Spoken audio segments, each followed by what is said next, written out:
જય શ્રી કૃષ્ણ. પૂનમ કુકબુક્સમાં આપનું સ્વાગત છે.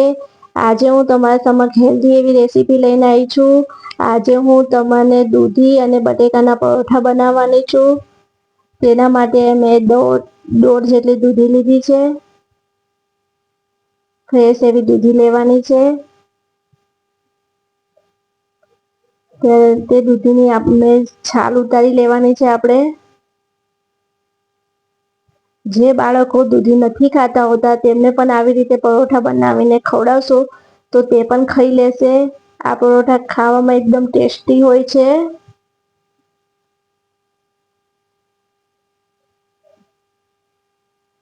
આવી રીતે આપણે બધી દૂધીને છાલ ઉતારી નાખશું.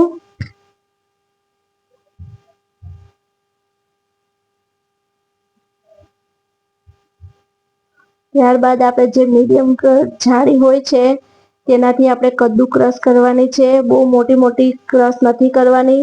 જો મોટી ક્રશ કરશું તો મોઢામાં કચકચ થશે. તેથી પણ બાળકો નહીં ખાય. એટલે આપણે મીડિયમ સાઈઝની જાળીથી આપણે એને સારી કદ્દુકસ કરી નાખશું. જો આવી રીતે આપણે કદ્દુકસ કરવાની છે. આવી રીતે આપણે બધી જ દૂધીને સારી એવી કદ્દુકસ કરી નાખશું.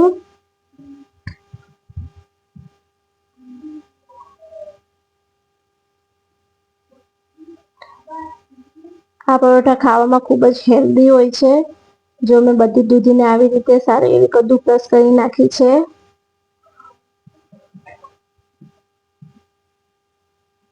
ત્યારબાદ એક કાણાવાળી જાળી લેશું. તેની અંદર આપણે કપડું પાથરશું. જે બધી દૂધી ક્રશ કરી હતી તે તેમાં એડ કરી નાખશું.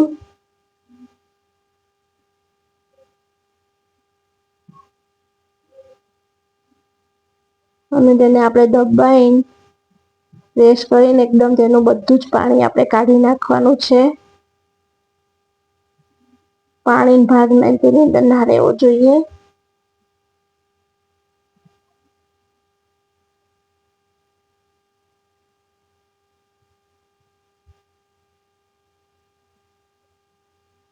ત્યારબાદ તેને એક બાઉલમાં લઈ લેશું.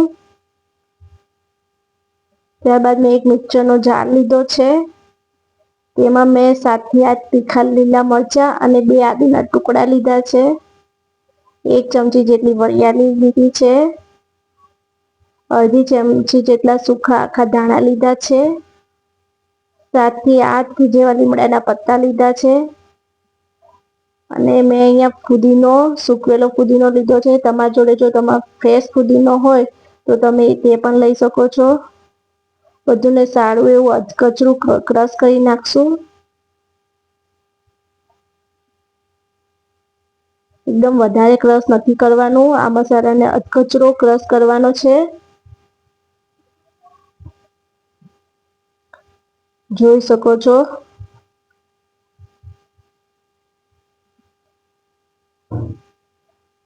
ત્યારબાદ આપણે 6 થી 8 બોઇલ આલુ બટેકા લેશું અને 1 બાઉલ જેટલું ઝીણી સમારેલી ડુંગળી લેશું. ત્યારબાદ જે બટેકાને આપણે સારા એવા કદ્દુકસ કરી નાખશું.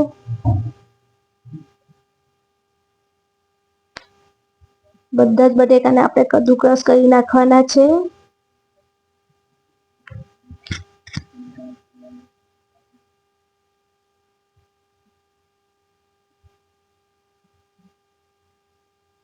ત્યારબાદ આપણે એક નોનસ્ટિક પેન લેશું.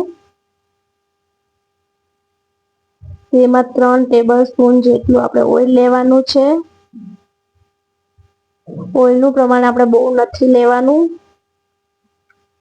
આ પરોઠામાં આપણે તેલનો પણ બહુ વધારે ઉપયોગ નથી થતો. તેથી આપણા પરોઠા એકદમ હેલ્ધી છે. ત્યારે તે તેલમાં આપણે 1 ચમચી જેટલા સફેદ તલ એડ કરવાના છે. સફેદ તલને સારા એવા ફૂટવા દેશું.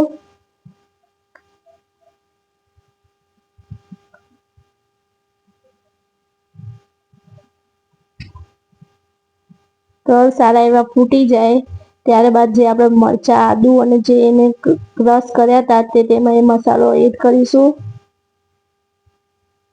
મસાલાને અડધી મિનિટ સુધી તેલમાં સાતવવા દેવાનો છે. તેથી મસાલાનો ખટાશપણો જતો રહે. એકદમ ગેસની ફ્લેમ એકદમ ધીમી રાખવાની છે, જેથી આપણો મસાલો બળી પણ ના જાય. ત્યારબાદ જે એક બાઉલ ઝીણી સમારેલી ડુંગળી હતી તેમાં અંદર એડ કરવાની છે. ડુંગળીને એકદમ બ્રાઉન રંગની નથી કરવાની, થોડી કચરી જ રાખવાની છે.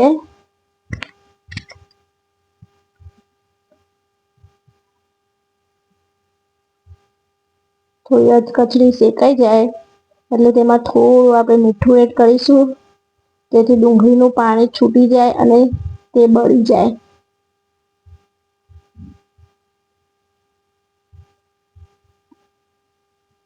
અત્યારે ડુંગળીનું પાણી બળી જશે એટલે આપણો મસાલો એકદમ ઢીલો એવો નહીં થાય. આપણો મસાલો સારો એવો ડ્રાય થશે. 1 મિનિટ આપણે મીઠું નાખીને સતત હલાવતા રહેવાનું છે. જો આપણે ડુંગળીમાંથી પાણી બળી ગયું છે, ત્યારબાદ જે આપણે દૂધી હતી તે તેમાં એડ કરવાની છે. દૂધીને પણ 2-3 મિનિટ સતત હલાવી રાખવાનું છે, તેથી તેમાંથી પણ જે પાણી વધ્યું હોય તે પણ બળી જાય.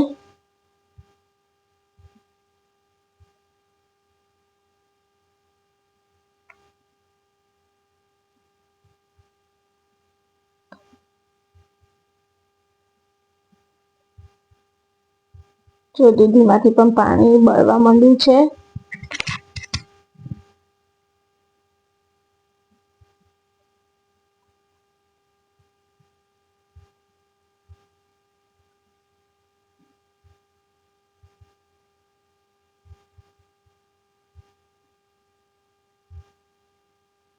આ પરાઠા તમે સવારના નાસ્તામાં, રાતના ડિનરમાં પણ બનાવી શકો છો, કે છોકરાના લંચ બોક્સમાં તમે ભરી શકો છો. ત્યારબાદ જે આપણે બોઇલ આલુ હતા તે તેમાં એડ કરીશું. બધાને સારી રીતે એવું મિક્સ કરી લેશું.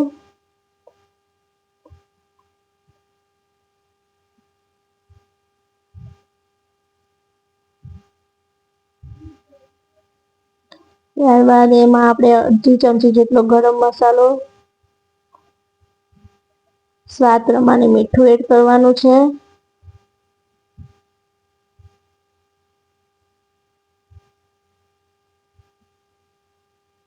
ત્યારબાદ અડધી ચમચી જેટલો આમચૂર પાવડર એડ કરવાનો છે. અહીંયા તમે આમચૂર પાવડરની જગ્યાએ લીંબુનો રસ પણ લઈ શકો છો. લીંબુનો રસ ના હોય તો તમે ચાટ મસાલો પણ એડ કરી શકો છો. લીંબુના રસ કરતાં પણ આપણે આમચૂર પાવડર કે ચાટ મસાલો લેશો તો વધારે સારું રહેશે, કેમ કે લીંબુના રસ એડ કરવાથી આપણો મસાલો થોડો ચીકણો બને છે, જે પરાઠા બનાવવામાં મજા નથી આવતી. અહીંયા થોડી મેં અડધી ટીસ્પૂન જેટલી હળદર લીધી છે. બસ આ બધા મસાલાને સારી રીતે એવું મિક્સ કરી લેશું. જો આપણો મસાલો તૈયાર છે, ત્યારબાદ આપણે પરાઠાનો લોટ બાંધવાનો છે. તેના માટે મેં 3 વાટકા જેટલો ઘઉંનો રેગ્યુલર લોટ લીધો છે. તેમાં 2 પડી જેટલું ઘી એડ કરીશું. ઘીનું પ્રમાણ વધારે આપણે અહીંયા નથી લેવાનું. સ્વાદ પ્રમાણે મીઠું લેશું. અને રોટલીના લોટ કરતાં સહેજ કઠણ લોટ રાખવાનો છે. અહીંયા હું જે દૂધીમાંથી પાણી નીચોવીને કાઢ્યું હતું તે હું આ લોટ બાંધવામાં લઈ લઈશ. જો આપણે આવી રીતે લોટ બાંધવાનો છે. તેને કપડું ઢાંકી 10-15 મિનિટ સુધી આપણે રેસ્ટ આપવાનો છે. ત્યારબાદ એક રોટલીનો ગૂળો કરવાનો છે. ત્યારબાદ તેને રોટલીની જેમ સારી રીતે વણી લેવાનું છે.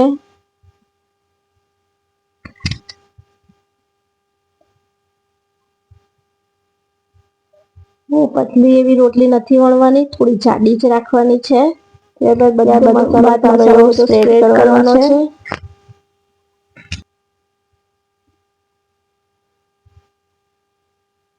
ત્યારબાદ આપણે ટ્રાયેંગલની જેમ એને વાળી નાખવાનો છે. ત્યારબાદ કોળા લોટમાં સ્પ્રિંકલ કરી તેને ટ્રાયેંગલ શેપ આપતા જતા હળવે હાથથી વણવાનો છે. એકદમ હળવે હાથથી વણવાનો છે, જેથી આપણો મસાલો બહાર ના નીકળી જાય.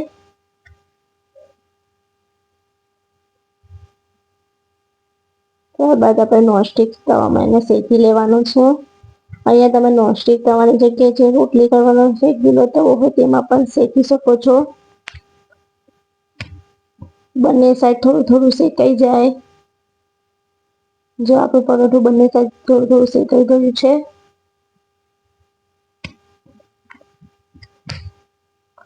ત્યારબાદ આપણે ઘી વડે એને શેકી લેશું. અહીંયા ઘીની જગ્યાએ તમે તેલનો પણ ઉપયોગ કરી શકો છો. પણ ઘીથી પરાઠું શેકવામાં આવે તો ખૂબ જ હેલ્ધી હોય છે. જો આપણું પરાઠું એકદમ ફૂલે છે. જો બાળકો માટે તમે લંચ બોક્સ માટે તમે આ પરાઠું બનાવતા હોય તો તમે ઘીમાં જ શેકજો એટલે ખૂબ જ હેલ્ધી રહે છે. બંને સાઈડથી આપણે ક્રિસ્પી એવું શેકી લેવાનું છે.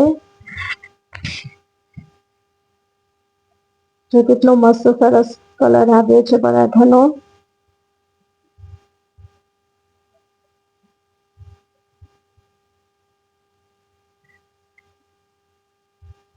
આ પરોઠું તમે દહીં જોડે ચા જોડે પણ ખાઈ શકો છો. તો આપણા હેલ્ધી એવા દૂધી અને બટેકાના પરોઠા તૈયાર છે.